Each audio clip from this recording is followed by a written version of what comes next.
Assalamualaikum warahmatullahi wabarakatuh. Bismillahirrahmanirrahim. Rabbi shrah li sadri wa yassir li amri wahlul 'uqdatam min lisani yafqahu qawli. Amma ba'du. Perkenalkan, nama saya Aulia Rahmatika dengan NIM 2212137. Video ini saya buat untuk memenuhi tugas pada mata kuliah perkembangan kurikulum yang diampu oleh dosen kami, yakni Dr. Helna Nelis. Di sini saya akan menjelaskan tentang komponen-komponen kurikulum. Nah, komponen-komponen kurikulum itu sendiri terdiri dari 4 bagian. Yang pertama yaitu tujuan, yang kedua isi, yang ketiga strategi, dan yang keempat evaluasi. Di sini saya akan menjelaskan tentang strategi dan juga evaluasi pembelajaran. Yang ketiga yaitu ada strategi. Strategi pembelajaran mempunyai kedudukan yang strategis dalam kajian studi kurikulum. Menetapkan strategi sendiri merupakan langkah ketiga setelah menetapkan tujuan dan isi materi bahan ajar. Dengan strategi yang tepat akan mempermudah untuk mengantarkan pencapaian tujuan pembelajaran. Strategi merupakan salah satu cara dalam menyampaikan materi kepada peserta didik. Maka dari itu, strategi yang baik dapat menjadikan peserta didik lebih cepat memahami terhadap materi yang disampaikan. Suasana kelas kondusif, hidup gembira, dan juga menyenangkan. Dalam dunia pendidikan, banyak istilah yang digunakan dalam menentukan cara penyampaian materi, seperti istilah metode, teknik, pendekatan, model, dan juga strategi pembelajaran. Sujana berpendapat bahwa strategi pembelajaran merupakan tindakan nyata dari guru dalam melaksanakan pembelajaran melalui cara tertentu untuk mencapai tujuan pembelajaran yang telah dirumuskan. Strategi sangat erat hubungannya dengan siasat atau taktik yang digunakan guru dalam melaksanakan kurikulum secara sistemik dan sistematik. Sistemik itu sendiri mengandung arti adanya saling keterkaitan di antara komponen kurikulum sehingga terorganisasikan secara terpadu dalam mencapai tujuan. Nah, sedangkan sistematik itu sendiri mengandung pengertian bahwa langkah-langkah yang dilakukan guru secara berurutan sehingga mendukung tercapainya tujuan. Strategi atau pendekatan pembelajaran akan menentukan output dan outcome peserta didik dalam memahami dan mengimplementasikannya dalam kehidupan sehari-hari. Nah, menurut Richard Anderson, ada 2 pendekatan dalam proses pembelajaran. Yang pertama yaitu pendekatan yang lebih berorientasi pada guru, dan ada juga pendekatan yang berpusat pada karakteristik dan kepentingan peserta didik. Pendapat lain yaitu Masialas, dalam proses pembelajaran ada 2 pendekatan, yaitu ekspositori dan pendekatan inquiry. Nah, pendekatan ekspositori sendiri yaitu pendekatan yang berpusat kepada guru, yang materinya disajikan dengan menggunakan tutur kata dan yang paling dominan adalah peran guru. Nah, sedangkan pendekatan inquiry adalah berorientasi pada kepentingan siswa. Materi disajikan dalam bentuk pencarian dan peserta didik menemukan masalah tersebut melalui sumber-sumber yang tersedia. Nah, peran guru dalam pendekatan inquiry ini sendiri yakni sebagai mediator dan fasilitator sebagai penghubung dan membantu peserta didik dalam memecahkan masalah. Sujana melakukan penelitian terkait dengan pendekatan dalam pembelajaran.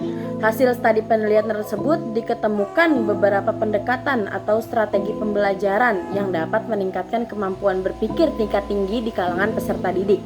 Nah, di antara pendekatan pembelajaran aktif, kreatif, dan inovatif adalah model Delikan. Apa itu model Delikan? Yaitu dengar, lihat, dan kerjakan.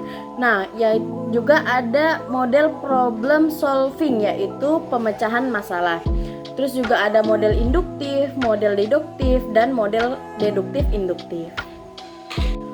Bruce Joyce dan Marcia Weil dalam bukunya yang terkenal Models of Teaching mengemukakan 4 kelompok atau rumpun model, yaitu model pemrosesan informasi atau bisa disebut information processing models, juga ada model personal, model interaksi sosial, dan model tingkah laku atau bisa disebut behavioral models.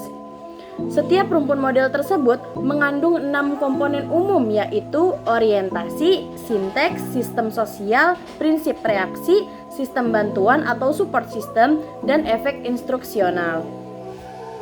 Apabila ditelaah lebih jauh lagi, hakikat dan isi dari setiap strategi atau pendekatan atau model yang dikemukakan oleh para ahli tersebut dapat dikelompokkan ke dalam 2 hal, yaitu strategi yang berorientasi kepada guru dan strategi yang berorientasi kepada siswa.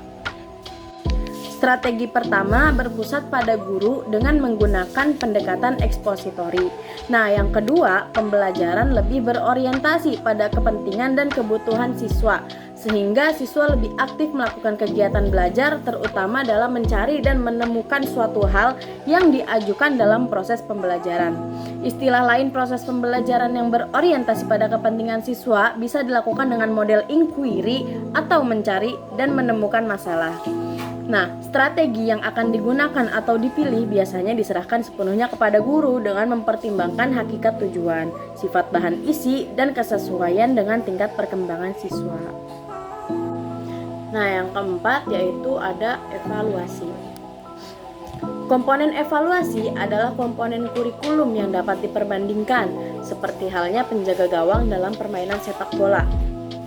Memfungsikan evaluasi berarti melakukan seleksi terhadap siapa yang berhak untuk diluluskan dan siapa yang belum berhak diluluskan. Karena itu, siswa yang dapat mencapai targetlah yang berhak untuk diluluskan.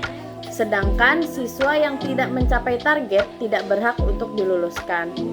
Dilihat dari fungsi dan urgensi evaluasi yang demikian, dari sudut komponen evaluasi misalnya, berapa banyak guru yang mengerjakan suatu mata pelajaran yang sesuai dengan latar belakang pendidikan guru dan ditunjang pula oleh media dan sarana belajar yang memadai serta murid yang normal. Evaluasi ditunjukkan untuk menilai pencapaian tujuan-tujuan yang telah ditentukan serta menilai proses pelaksanaan mengajar secara keseluruhan. Setiap kegiatan akan memberikan umpan balik, demikian juga dalam pencapaian tujuan-tujuan belajar dan proses pelaksanaan mengajar. Umpan balik tersebut digunakan untuk mengadakan berbagai usaha penyempurnaan baik bagi penentuan dan perumusan tujuan mengajar, penentuan sekuens bahan ajar, strategi dan media mengajar. Adapun tujuan, manfaat dan juga fungsi evaluasi. Nah, tujuan evaluasi sendiri yakni memberikan hasil yang berguna untuk perencanaan lanjutan dengan memperbaiki kekurangan dan kendala. Yang kedua yaitu manfaat evaluasi. Nah, manfaat evaluasi itu sendiri yakni mendapatkan sebuah pemahaman yang lebih baik dari hasil pembelajaran yang sudah terlaksana. Menjadikan salah satu keputusan tentang pelaksanaan maupun hasil pembelajaran, memberikan kualitas yang bagus bagi proses pembelajaran ke depannya. Yang ketiga yaitu ada fungsi evaluasi. Evaluasi pembelajaran berfungsi untuk pengembangan program, perencanaan, dan pengembangan kurikulum, serta untuk akreditasi program kelembagaan. Nah, sasaran evaluasi pembelajaran itu sendiri adalah tujuan pembelajaran, unsur dinamis pembelajaran, pelaksanaan pembelajaran, dan juga kurikulum. Nah, evaluasi di sini juga terbagi menjadi 2. Yang pertama yaitu evaluasi hasil belajar mengajar dan yang kedua yaitu evaluasi pelaksanaan mengajar. Nah, yang pertama yaitu evaluasi hasil belajar mengajar. Untuk menilai keberhasilan penguasaan siswa atau tujuan-tujuan khusus yang telah ditentukan, diadakanlah suatu evaluasi. Evaluasi ini disebut juga evaluasi hasil belajar mengajar. Dalam evaluasi ini disusun butir-butir soal untuk mengukur pencapaian setiap tujuan khusus yang telah ditentukan. Untuk tiap tujuan khusus minimal disusun 1 butir soal.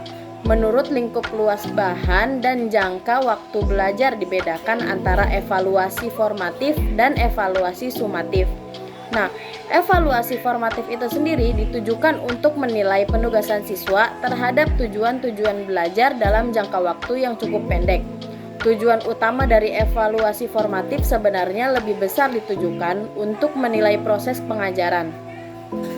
Dalam kurikulum pendidikan dasar dan menengah, Evaluasi formatif digunakan untuk menilai penugasan siswa setelah selesai mempelajari satu pokok bahasan. Hasil evaluasi formatif ini terutama digunakan untuk memperbaiki proses belajar mengajar dan membantu mengatasi kesulitan-kesulitan belajar siswa.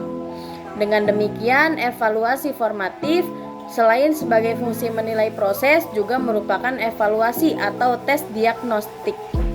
Nah, yang kedua yaitu evaluasi sumatif. Evaluasi sumatif ditunjukkan untuk menilai penguasaan siswa terhadap tujuan-tujuan yang lebih luas. Sebagai hasil usaha belajar dalam jangka waktu yang cukup lama, 1 semester, 1 tahun, atau selama jenjang pendidikan. Evaluasi sumatif mempunyai fungsi yang lebih luas daripada evaluasi formatif. Dalam kurikulum pendidikan dasar dan menengah, evaluasi sumatif dimaksudkan untuk menilai kemajuan belajar siswa, kenaikan kelas, kelulusan ujian, dan lain-lain, serta menilai efektivitas program secara menyeluruh. Nah, untuk mengukur tingkat penguasaan siswa terhadap tujuan-tujuan yang telah ditentukan atau bahan yang telah diajarkan ada 2 macam, yaitu yang pertama ada criterion reference dan yang kedua yaitu ada norm reference. Nah, dalam criterion reference yaitu penguasaan siswa yang diukur dengan sesuatu tes hasil belajar dibandingkan dengan sesuatu kriteria tertentu, umpamanya 80% dari tujuan atau bahan yang diberikan. Dengan demikian, dalam criterion reference ada suatu kriteria standar. Nah, dalam norm reference tidak ada suatu kriteria sebagai standar penguasaan siswa dibandingkan tingkat penguasaan kawan-kawannya satu kelompok. Dengan demikian, norma yang digunakan adalah norma kelompok yang lebih bersifat relatif. Kelompok ini dapat berupa kelompok kelas, sekolah, daerah, ataupun nasional. Nah, dalam implementasi kurikulum atau pelaksanaan pengajaran, criterion reference digunakan pada evaluasi formatif, sedangkan norm reference digunakan pada evaluasi sumatif. Nah, yang kedua yaitu ada evaluasi pelaksanaan mengajar. Komponen yang dievaluasi dalam pengajaran bukan hanya hasil belajar mengajar, tetapi keseluruhan pelaksanaan pengajaran yang meliputi evaluasi komponen tujuan mengajar, bahkan pengajaran yang menyangkut sekuens bahan ajar, terus juga ada strategi dan media pengajaran serta komponen evaluasi mengajar itu sendiri. Nah, dalam program mengajar, komponen-komponen yang dievaluasi meliputi komponen tingkah laku yang meliputi aspek-aspek subkomponen kognitif, afektif, dan psikomotor. Komponen mengajar sendiri meliputi isi, metode, organisasi, fasilitas, dan biaya. Dan komponen populasi mencakup siswa, guru, administrator, spesialis, pendidikan, keluarga, dan juga masyarakat. Untuk mengevaluasi komponen-komponen dan proses pelaksanaan mengajar bukan hanya digunakan tes, tetapi juga digunakan bentuk-bentuk non-tes seperti observasi, studi dokumenter, analisis hasil pekerjaan, angket, dan juga checklist. Nah, evaluasi dapat digunakan oleh guru atau pihak-pihak lain yang berwenang dan diberi tugas, seperti kepala sekolah dan pengawas, tim evaluasi kanwil atau pusat. Nah, itu sesuai dengan prinsip sistem, evaluasi dan umpan balik diadakan secara terus-menerus, walaupun tidak semua komponen mendapat evaluasi yang sama, kedalaman dan keluasannya. Karena sifatnya menyeluruh dan terus-menerus tersebut, maka evaluasi pelaksanaan sistem mengajar dapat dipandang sebagai monitoring. Baiklah, cukup sekian pembahasan dari saya mengenai komponen-komponen kurikulum. Tadi yang saya bahas yaitu ada strategi pembelajaran dan juga evaluasi pembelajaran. Nah, selanjutnya ada keterkaitan di antara tujuan pembelajaran, isi pembelajaran, strategi pembelajaran, dan juga evaluasi pembelajaran yang akan dibahas oleh teman sekelompok saya selanjutnya. Baik, cukup sekian dari saya. Kurang lebihnya mohon maaf. Wabillahi taufik wal hidayah. Wassalamualaikum warahmatullahi wabarakatuh.